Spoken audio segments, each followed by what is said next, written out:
Hello বন্ধুরা, good evening. আমি শুভঙ্কর আপনাদের সামনে এক নতুন ভিডিও নিয়ে হাজির হয়েছি। রাবড়ি তো আপনারা অনেক খেয়েছেন। চলো রাবড়ি কী করে তৈরি হয় আজকে আপনাদের সঙ্গে শেয়ার করব। চলো দেখতে থাকো।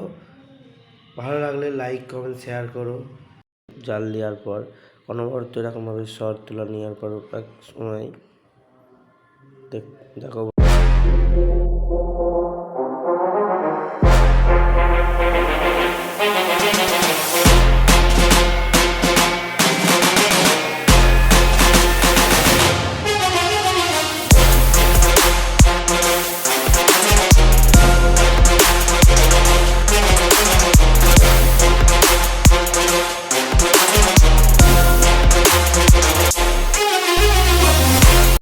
দেখুন বন্ধুরা, আমাদের রাবড়ি টানা প্রায় শেষের পথে। এবার এই সরকে কাটিং করা হবে।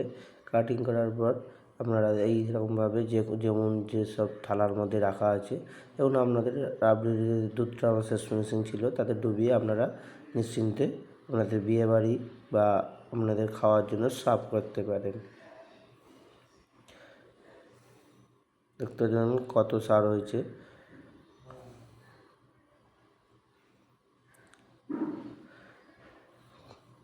আমাদের সব কাটিং